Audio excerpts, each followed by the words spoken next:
días, soy la doctora Carolina Luque. Les voy a dar el teórico de patología cardiovascular.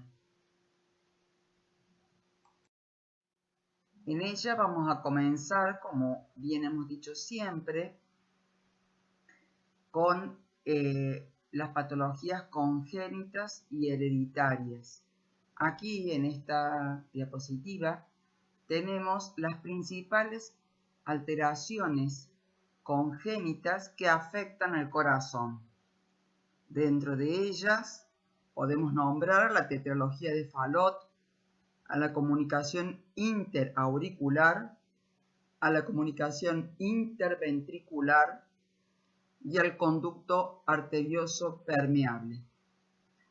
Ustedes van a ver también, cuando lean en el libro, van a ver que hay otros tipos de cardiopatías congénitas que también son importantes, pero queremos hacerles referencia a las principales y darles sobre todo las alteraciones que van a producir en el corazón, pero también la alteración fisiopatológica o la fisiopatología propiamente dicha de estas enfermedades. Vamos a comenzar con la tetralogía de Fallot, que ustedes muy bien van a poder leer en el libro, en la guía también tienen algo de material, en donde vamos a encontrar, como el nombre lo dice, tetralogía, 4 elementos importantes a tener en cuenta. Vamos a comenzar por un espacio u orificio que comunica ambas cavidades ventriculares, derecha e izquierda, en la parte superior del tabique interventricular. Sobre este defecto cabalga el nacimiento de la arteria aorta. También podemos nombrar como componente de la tetralogía de Fallot a la hipertrofia del ventrículo derecho y a la estenosis de la arteria pulmonar en su salida. Esto va a ser sumamente importante a tener en cuenta para la clínica de esta enfermedad, ya que va a ser cianosante precoz, porque desde un primer momento estos niñitos van a empezar a presentar como síntoma clínico característico el color azulado de la piel por la alteración o por la falta de oxígeno en la sangre, dado que la arteria aorta saca sangre carboxigenada directamente de esa alteración a nivel del tabique interventricular.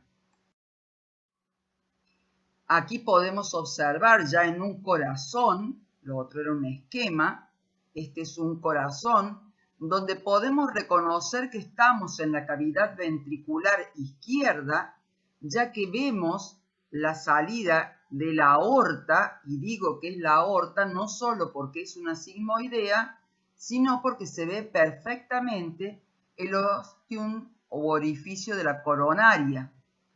Por debajo de ello encontramos una comunicación persistente entre ambas cavidades ventriculares.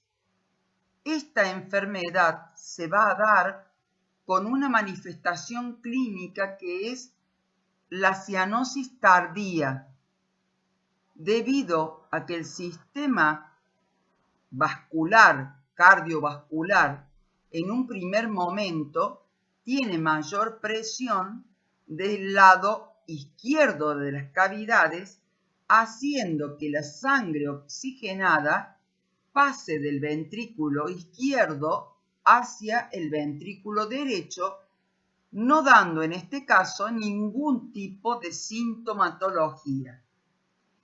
Pero al aumento de la resistencia y de flujo que sufre el ventrículo derecho, va a llegar un momento en que va a responder, como ustedes bien ya lo saben, con hipertrofia.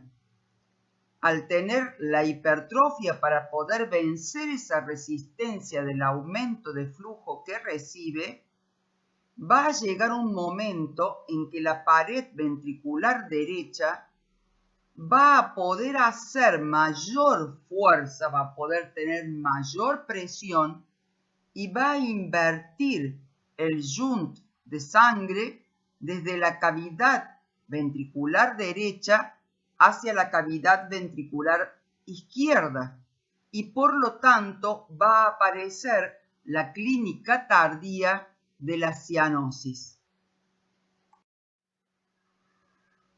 En este otro caso tenemos juntos la macroscopía y un esquema que nos explica la transposición de los grandes vasos, en el cual podemos observar en el esquema principalmente que la aorta sale directamente, la aorta de color rojizo, sale directamente del ventrículo derecho y la pulmonar sale del ventrículo izquierdo. Pero también suele observarse, no siempre está acompañado, pero frecuentemente se puede acompañar a un ductus arterioso persistente que puede ayudar a que la cianosis no sea tan precoz. Si lo vemos en el caso de la macroscopía, vemos un corazón que tiene ambos ventrículos, principalmente el derecho, que lo vemos a la parte izquierda de la diapositiva, ya que el corazón lo estamos viendo de frente al paciente en este caso, más engrosada su pared y la salida de la arteria aorta del ventrículo derecho porque reconocemos el ostium de la coronaria. También se va a presentar cianosis, pero como dijimos anteriormente, por la persistencia de ese ductus, esto puede pasar un tiempo más hasta que se produzca la cianosis. Bueno, hemos presentado las principales, lo cual no quiere decir que aquí terminó el capítulo de cardiopatías congénitas, pero las principales patologías y su mecanismo fisiopatológico para manifestarse clínicamente con la cianosis, precoz o tardía. En esta diapositiva encontramos tres piezas macroscópicas, tres cortes de piezas macroscópicas, o sea que este sería, si ustedes bien han visto, el tercer tipo de estudio macroscópico que hacemos cuando reconocemos a una pieza en la sala de macroscopía. En la parte central se reconoce al corazón, el lado izquierdo con un ventrículo que puede llegar a medir hasta 1,5 centímetros de espesor y el lado derecho mucho más delgado que puede llegar a medir hasta 0,5 centímetros. Para comparar con dos patologías cardíacas que van a aumentar el tamaño del corazón, por lo tanto van a dar una cardiomegalia, que son la hipertrofia, que principalmente se da en el ventrículo izquierdo. Ya vamos a ver cuándo se hipertrofia el ventrículo derecho. Aquí vemos una hipertrofia concéntrica, como si fuese un anillo. Todas las paredes tabique interventricular y sus caras van a estar hipertrofiadas porque seguramente hay una resistencia a la salida del flujo del ventrículo izquierdo. Esta está causada principalmente por la hipertensión arterial sistémica y la aterosclerosis. Y en el lado derecho de la diapositiva observamos un corazón en la que se puede reconocer perfectamente ambas cavidades ventriculares muy dilatadas. Por lo tanto, este corazón seguramente está siendo insuficiente porque no va a poder bombear con esas paredes la cantidad de sangre necesaria. En esta diapositiva observamos unas hermosas piezas macroscópicas frescas para que ustedes se den cuenta cómo se ve cuando está fresco el material.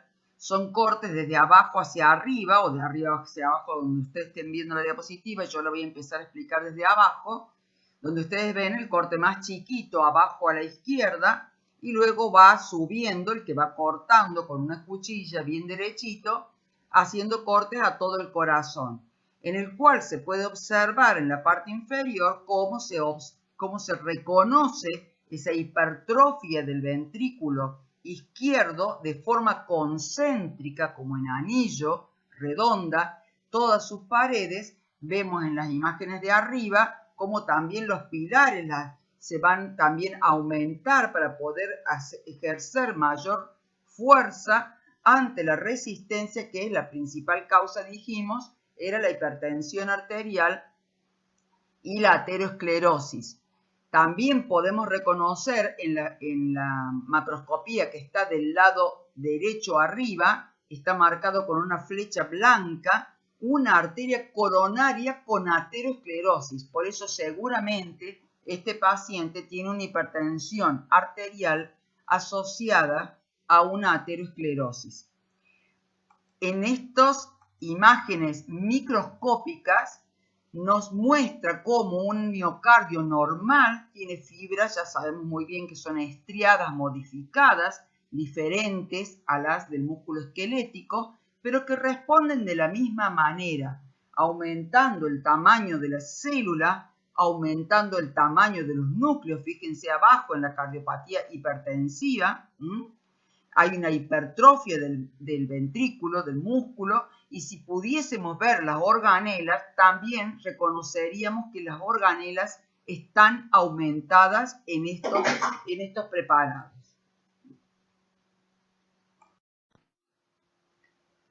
Vamos a comenzar con un tema muy importante que se produce por el desprendimiento de trombos de las venas de los miembros inferiores, de las venas profundas de los miembros inferiores, y que van a viajar en forma de émbolos, o sea, tromboémbolos, llegando a la vena cava inferior y por medio de la vena cava inferior a la aurícula derecha. Cuando llega a la aurícula derecha va a depender del tamaño del tromboémbolo para ver la complicación pulmonar que va a tener, que puede ir desde una patología gravísima como es el corazón pulmonar agudo, hasta otras que llevan más tiempo, pero que también complican mucho la función del ventrículo derecho. Seguimos con la animación. Aquí podemos reconocer ambos campos pulmonares con sus vasos. Vemos la vena cava que llega a la aurícula derecha y luego tiene que salir por la arteria pulmonar, que aunque confunde al estar teñida o pintada de color azul, es porque su sangre es carboxigenada, pero es una arteria. Estos tromboémbolos que provienen de los miembros inferiores pueden ser de gran tamaño y al ser de gran tamaño van a ocupar la bifurcación de la arteria pulmonar en derecha e izquierda en forma de un tromboémbolo en silla de montar, ocluyendo completamente la salida de sangre del ventrículo derecho. Esto se denomina corazón pulmonar agudo o pulmonale, como está allí, agudo, y se produce la muerte súbita del paciente, claudicación del ventrículo derecho, porque el tromboémbolo era de gran tamaño. Si los tromboémbolos son pequeñitos, muy pequeñitos, van a obstruir las ramas pequeñas de la arteria pulmonar en toda la parte periférica de ambos campos pulmonares, dando un aumento de la presión intrapulmonar que va a llevar con el tiempo a que ese ventrículo derecho se haga primero hipertrófico para vencer la resistencia y luego se dilate y dé lo que se denomina corazón pulmonar crónico o cor pulmonale crónico, que va a ser una patología que puede estar causada por no solamente este tromboembolismo, sino por otro grupo de enfermedades que afectan al pulmón. Aquí reconocemos un corazón pulmonar. ¿Por qué? Porque hasta ahora hemos estado viendo que el ventrículo derecho tiene una medida, un espesor menor a 0,5 centímetros. Espesor. Y acá estamos viendo que casi el ventrículo derecho y el izquierdo tienen el mismo espesor o aún en algunas partes es mayor el derecho. ¿Por qué? Porque ha estado por mucho tiempo tratando de vencer un aumento de la presión intrapulmonar y se ha producido lo que se denomina el corazón pulmonar crónico. Si esta hipertrofia del ventrículo derecho pasa un tiempo y por los mecanismos de la ley de Frank-Starling se elongan las fibras, ese ventrículo derecho se va a hacer insuficiente y vamos a tener las características clínicas de la insuficiencia cardíaca de origen derecho. Cuando el ventrículo derecho se hace insuficiente en forma crónica, vamos a tener la congestión pasiva crónica de órganos tan importantes como el hígado y el vaso, principalmente, porque aparte vamos a tener esa clínica que ya repasamos en el teórico pasado, cuando dijimos el edema de origen cardíaco, las características generales del edema de origen cardíaco son del lado derecho principalmente, esas que vimos. Aquí les puedo mostrar en la parte superior izquierda un corte de un hígado en el que se pueden reconocer un puntillado oscuro que se entremezcla con zonas más claras de tipo amarillenta, se podría decir, y al lado se encuentra la microfotografía de un corte histopatológico donde se ve la vena central, hepatocitos que lo rodean que están necróticos y más hacia la periferia de la foto se observan trabéculas de hepatocitos con sinusoides muy dilatados o congestivos y la presencia de gotas grasas que no se llega a ver muy bien en esta diapositiva porque hemos tomado el centro de la lesión. ¿Qué quieren decir estos dos cambios?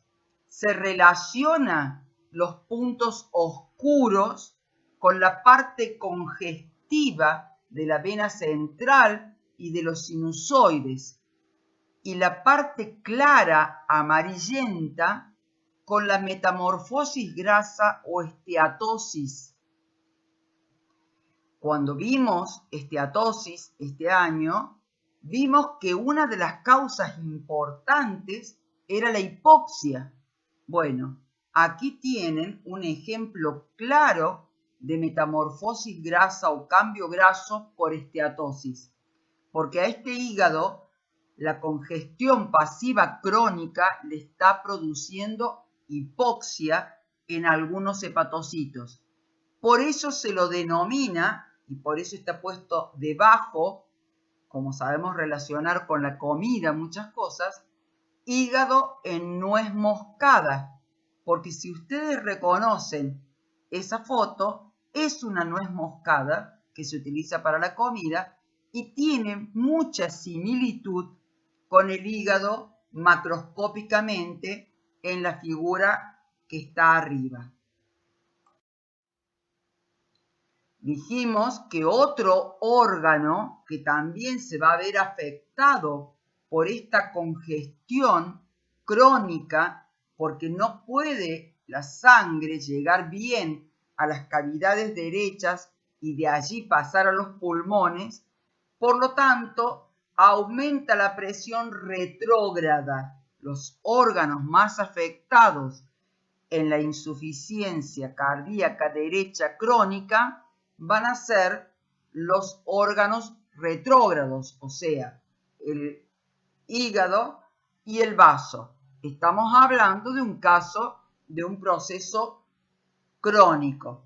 En el vaso vamos a tener lo que se denomina congestión o esplenomegalia congestiva, porque es otro tipo de tejido el vaso, por eso reacciona, tiene más elementos macrofágicos, es muy diferente los componentes del parénquima del vaso, entonces vamos a encontrar una esplenomegalia congestiva. Y aquí les estoy debiendo algunas causas de lo que se denomina corazón pulmonar crónico, el agudo ya lo dijimos, producía la muerte súbita, y en este caso se define corazón pulmonar como toda patología que se produzca en el parénquima pulmonar, en sus vasos, en la pleura o en la parrilla costal, que van a llevar por el aumento de la presión intrapulmonar a una afección secundaria del corazón derecho, del ventrículo derecho, que primero va a ser una hipertrofia, estamos hablando del crónico, no se olviden. Primero va a ser una hipertrofia y luego va a terminar en la insuficiencia cardíaca. ¿Qué patologías? Todavía no las hemos visto a todas, pero por ejemplo, el EPOC, enfermedad pulmonar obstructiva crónica, que tiene a varias patologías dentro de ellas, que las estudiamos en el capítulo de pulmón, a las neumoconiosis que producen fibrosis pulmonar, a las enfermedades de la pleura que produzcan restricción de la pleura y por lo tanto comprimen el pulmón, y a las enfermedades de la parrilla costal que den distintas alteraciones que produzcan aumento de la presión intrapulmonar.